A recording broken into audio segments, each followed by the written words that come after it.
He's won a tournament, the Ultimate Fighter, but now bigger stakes here in the light heavyweight World Grand Prix as we go to the tail of the tape for our first of two quarterfinal matchups. Very simply put, that's 6'3" to 5'11", and a big advantage with a 77.5 to 72. We'll see if Corey Anderson uses that size advantage. Here once again is Michael C. Williams. Bellator MMA tonight in the co-main event resumes the quarterfinal round of the light heavyweight World Grand Prix. Set for 5 5-minute rounds live on Showtime. We introduce the blue corner. At 5'11", weighing in 204.5 pounds, making his Bellator debut tonight. He enters with 18 professional victories, 5 losses, 1 draw. Hailing from and proudly representing Turkmenistan, presenting Dovletdzhan Yagshimuradov. And across the cage, his adversary, fighting out of the red corner. At 6'3", weighing in 204.75 pounds, just off his successful debut inside the Bellator cage, he returns with 14 professional victories, 5 defeats, fighting out of Rockton, Illinois, Corey "Overtime" Anderson. In charge of the action, your referee, Mike Beltran. Bring it in, gentlemen. All right, John, been over the rules already. Protect yourself at all times. Obey my commands at all times. Touch gloves now if you want. At the sound of the bell, come on up, handle your business. Let's go. Referee is Mike Beltran. The first of a possible 5 rounds in this Bellator MMA light heavyweight World Grand Prix quarter-final matchup.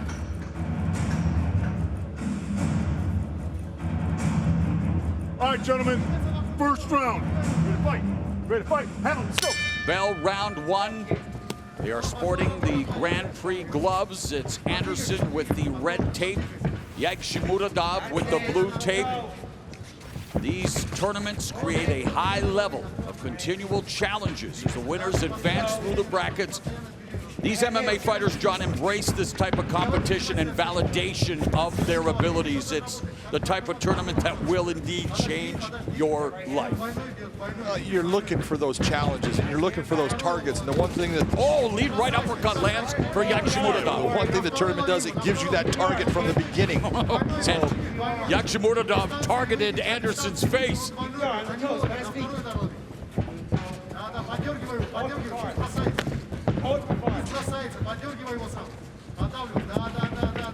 Nice.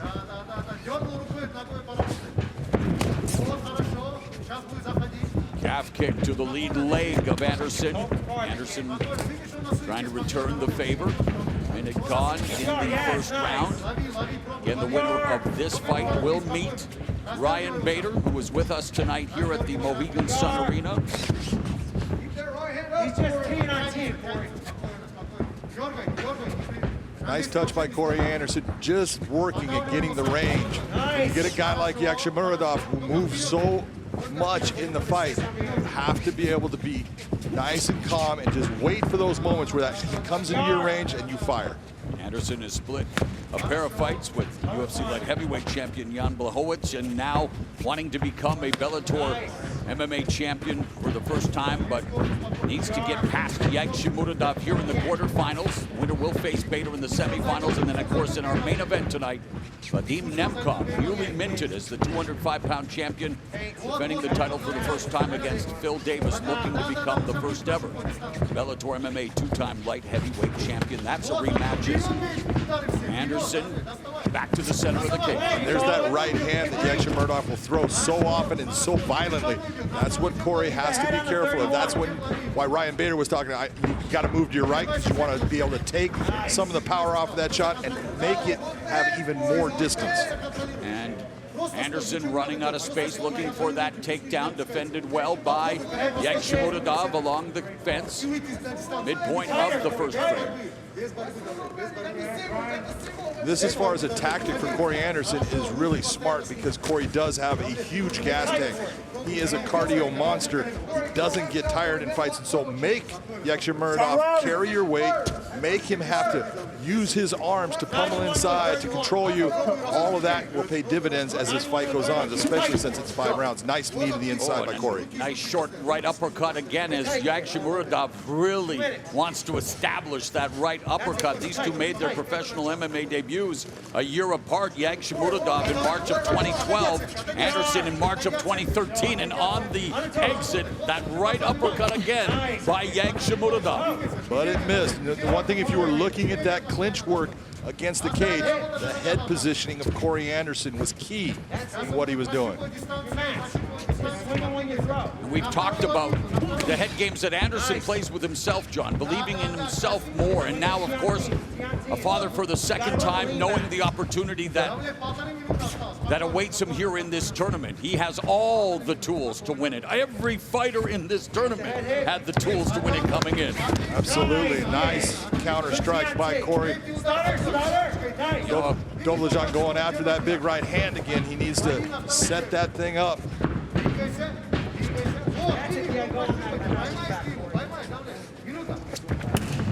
Under a minute remaining here in the opening round. Both of them going for the kick. High kick just missing for Anderson.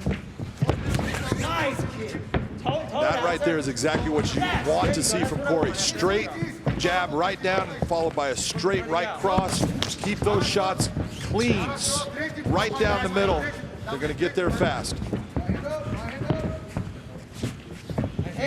Final 30 seconds of a tactical start again. High stakes. Collecting that all-important data. You can pick up on any tells that you may have studied on tape. There's a spinning heel kick. Knocked Corey. Did not land clean, but it definitely rattled him a little bit. You can see that Corey felt that. And Yagshimuradov, man, really winding up with that right hand. All right, gentlemen, second round. Ready to fight? Ready to fight? Hell, let's go. Bell, round 2 scheduled for 5 in the light heavyweight World Grand Prix quarterfinals. And Yagshimuradov kicks off the second round with a kick to the lead leg of Anderson. Yagshimuradov definitely not taken aback by the magnitude of the moment, or the spotlight. Came in here very calm, cool, and collected, and has gone about his business, John. Gone about his business. That was a very nice kick to the body. You see Yags sitting there tapping it like, oh, go ahead, hit it again. That just tells you, oh yeah, it landed, I felt it.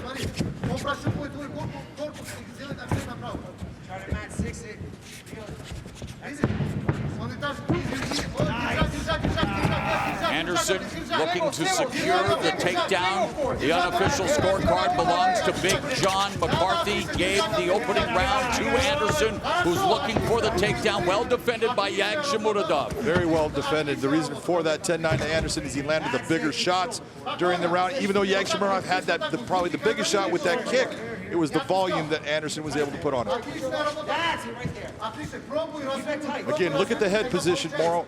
That is so important in this position against the cage. When you are using that head as a third arm and making your opponent have to move their head side to side, it weakens their ability to fight against you. And I gotta say, Anderson, when it comes to studying tape, man, this guy knows how to break it down. He says he studies his opponent's footage to the point where he knows what they're going to do, because they always give certain tells. We talked about that in the opening round, but just talking to him about fighting, he has a high fight IQ. Very high fight IQ. He's super smart about everything that's going on in the cage. He knows exactly where he wants to go with the fight. And he just has to go out and execute. And our bantamweight champion, Juan Archuleta, he's enjoying the proceedings here tonight at Bellator 257. He is getting ready to defend his title against Sergio Pettis. That's coming up in the month of May, as Bellator MMA maintaining an incredible pace here, and the pace beginning to pick up here between Anderson and Yagshimuradov. Very nice movement, good head movement by Corey. Nice feints. Stiff jab by Anderson. Yagshimuradov, when he's planting his feet, you notice he's staying kind of still. There's no head movement. That's giving Corey the ability to kind of tee off on it. Lead right hand by Anderson.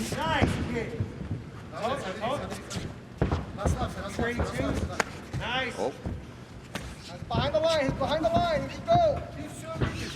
I love how calm Yagshimuradov is. This is exactly the way he was when I was refereeing. I mean, he was out there. It was almost like he was falling asleep at one point, and then he exploded. I'm like, man, this guy he's just relaxing the cage. I seem to remember another guy. It always looked like he was just getting out of bed, and then boom. Him and Gegard. Yeah, getting down to business. Oh, what a right hand by Yagshimuradov. And his right hand as Anderson changes levels. But again, Yagshimuradov able to defend the takedown with the underhook as Anderson wide base being employed by Yagshimuradov. He's digging that underhook. It's a nice job by Yagshimuradov to defend. Corey now switching to the single leg. He wants to run that pipe, turn him out. This is where these guys coming from places like Turkmenistan, Russia, they're so good in the wrestling game. They're very difficult to take down. Nice job by Corey Anderson to get the fight there. Anderson telling us he's always prepared to take his opponent down because that's what he's good at, and it's been a struggle, but he did secure the takedown against Yagshimuradov. Final minute of the second in full mount. Ground and pound here, an opportunity for Anderson, as of course Yagshimuradov just keeping himself as close to Anderson's body as possible, trying to maybe force a stand-up. Really nice job by Corey, taking his leg, bringing it up. What he's doing is he's extending those arms. Since Yags is trying to pull him close, he just needs to start opening up, frame that head against the big shots with the elbows. Nasty elbow attack from Corey Anderson with the ground and pound, and again, Yagshimuradov trying to close the distance as Anderson just focusing on delivering as many punishing strikes as possible in order to try to get this fight stopped here in the second round, but there's only 10 seconds left. Anderson with another nasty elbow. Big shots. That's why you're seeing Yags starting to move right now. And Yagshimuradov surviving that storm of strikes in the final moments of the second round. All right, gentlemen, third round. Ready to fight. Ready to fight. Let's go. Bell goes to begin round three again. Corey Anderson with the red tape around his Grand Prix gloves, while Yagshimuradov making his first appearance in a Bellator MMA cage with the blue tape around his gloves, and Anderson bringing the fight to Yagshimuradov here in round three. Corey really starting to open it up. Go back to those keys to victory when I said he needs to use the full arsenal of MMA tools that he has. That's what he's doing right now in the cage. Anderson changes levels again, looking for the takedown. And again, Yagshimuradov, well, trying to make it difficult for him. Not as difficult that time around, John. Beautiful job of sliding that leg out, hooking his leg behind it, just pulling him down.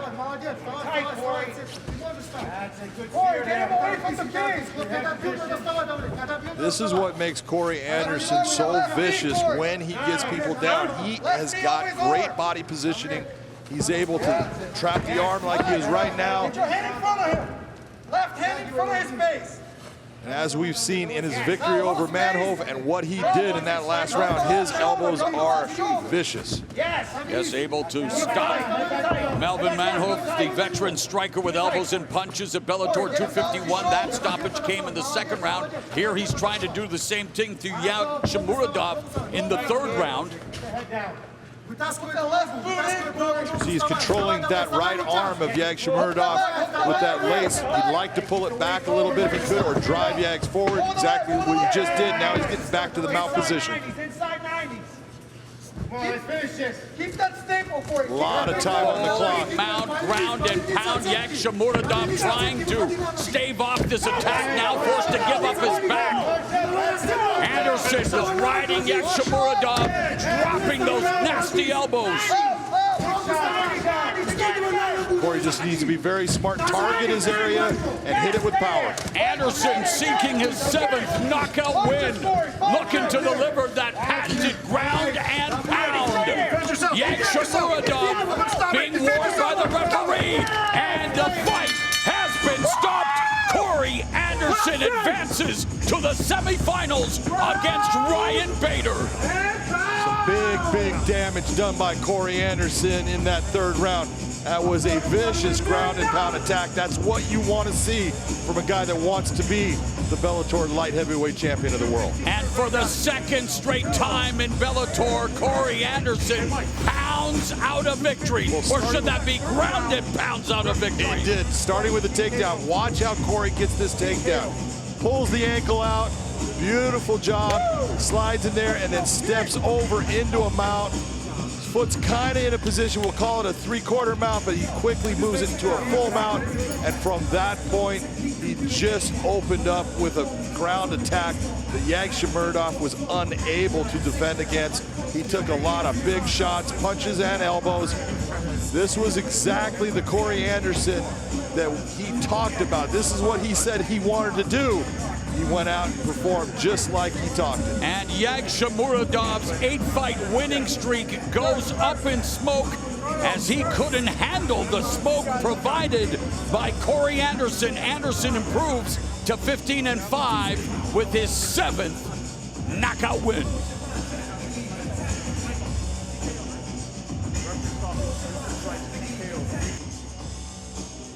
All right, let's make it official with Michael C. Williams. Ladies and gentlemen, the official time, 2 minutes, 15 seconds into round number 3 by TKO. He earns his place in the semifinals of the light heavyweight World Grand Prix, Corey "Overtime" Anderson. And our Big John McCarthy CJ Nina. going to enjoy a few words with a man of many words, Corey Anderson. With 2 checks. Corey Anderson, you put on a performance today, but I want to take you back to the first round with the spinning heel kick that he landed. You tried to block it, but it actually touched your neck. How hurt were you? I wasn't hurt, just knocked off balance. And it was like I said, I told coach I'm fine. It just when it hit me, it not rocked me, but just took me out of the place where I was. So I had to get my feet, and he started blitzing, or just hold composure and make it to the next round. We talked about you being a complete martial artist, a guy that has stand-up but has wrestling. You used your wrestling beautifully. 2 beautiful takedowns. Let's talk about the third round. When you took that ankle out, you brought him to the ground, you got to mount quick. Your ground and pound was vicious. What were you thinking as far as him being able to take some of the shots that he took? I mean, the first thing I was thinking was, Nicotone give me in this position all the time, my coach, and it sucks. So I know if I get him there, I got to do what he says, you know? My coaches, they instill the coach, Ricardo, Nick, the ground game is all of them. I'm just a product of their environment. The striking, Mark Henry. Without them, the performance would have been impossible. When I got him down, literally was just thinking, what does Nick do to me when we get here? And the same thing he showed me. You got to float, keep your knees pinched. If he turns, you got to be able to go with him and stop, put the elbows. Ricardo says, put the hands to the face, keep the forearm in his neck, hold him, hit him short elbows, little hammer fist, posture up, throw big. So the only thing going through my mind was, do what we do every day. Well, that was 2 beautiful performances in a row. That now moves you into the semifinals of the light heavyweight World Grand Prix. Ryan Bader, step on up here real quick. Your opponent, you know already, is going to be Ryan Bader. Ryan, give me a little bit on the performance you saw from Corey Anderson. Corey, that was impressive. Came in here, imposed your will, did what you had to do, and now you got me. Yeah. No, now you got me. As the words of DC, one person in the group always knows. Love the eyes. Gentlemen, get together for that stare down.